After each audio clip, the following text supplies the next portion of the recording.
So you wrote your first book. That had been a project on your mind for 5-6 years. So how did you know it was the right time to write your second book? I absolutely didn't. So glad I asked. I definitely felt like I still felt like I didn't have enough in me. I didn't have enough of a story. No one would read my book. And you actually were my coach and said, "When are you going to write your book?" And I was like, I don't have a book. And you said, "Yes, you do." And we started a couple weeks ago, but you know the beginning steps, so just you're in. And I remember I immediately went online and ordered like 20 books because I thought, oh my gosh, I only have a limited time to. And my coach is throwing me in the deep end. Exactly. And I'm 2 weeks behind, and I have nothing to say. Maybe I'll write about my other grandmother. Right. And I think it was before even all of the books were even delivered that I realized what I was doing. And that I just needed to dig deep and think about what I really wanted to tell my clients, my people, what they really needed to hear. And it was 3 times longer than my first book about my grandmother who was 93. So the thought that I didn't have a story, I didn't have enough, was so not the truth. And I'm really glad that I was able to have the wherewithal to know that I needed to hire a coach that really understood me and knew me to trust that you were right.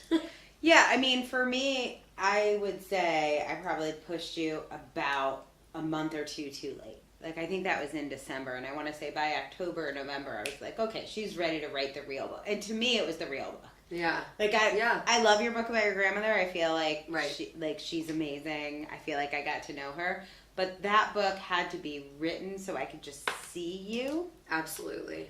But this was the book that was like your magic that I'd seen over and over again with the clients that you had worked with, the way that you had them sort of step up, claim the life that they really wanted. Absolutely. And I'd seen that and I was like, oh, she's so ready to write this.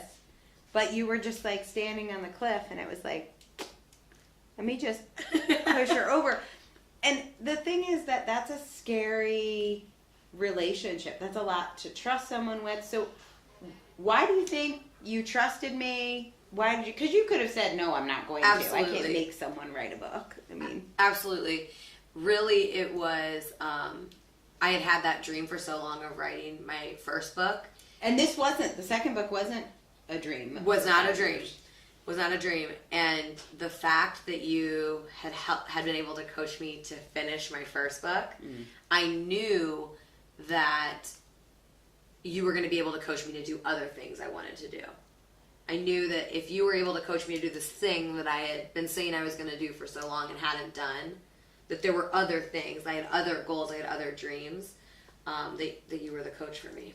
Yeah, I love that because I say all the time to people, and like people see it on Facebook or in my emails, like, thank you so much for trusting me with your book.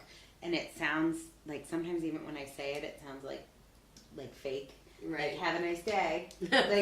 But I really mean it. Like, I think a book is almost like a living organism that could either live or die. Mm-hmm. And it's fun. Like, houseplants die all the time. Like, it doesn't have to live. Every book doesn't have to be born. But when I say thank you for trusting me with my book, like, with your book, like, that book, I don't think would have been ever born that way. You might have decided to write it yourself a year later, but it wouldn't have been that book. And do you think right now, the way your business has changed in the last year, you've 100x'd in the last year, do you think you could write that book today? It would be a different book. I've evolved. I've grown. I, have different conversations with my clients. And so, yeah, that's so interesting. If I had waited another year, it would have been a completely different book. But to be honest, that's the book that they need to read. And so I would have been almost too many steps ahead of them. Mm-hmm. And so, yeah, waiting does not, as you evolve, you would write a completely different book. Totally true. Steph Gold. She is the author of Now Is Your Time. I'm your host, Dr. Angela Loria, the author incubator. Thank you. Thank you for being here, Steph, and thank you guys for being here and joining us for Ask a Bestselling Author.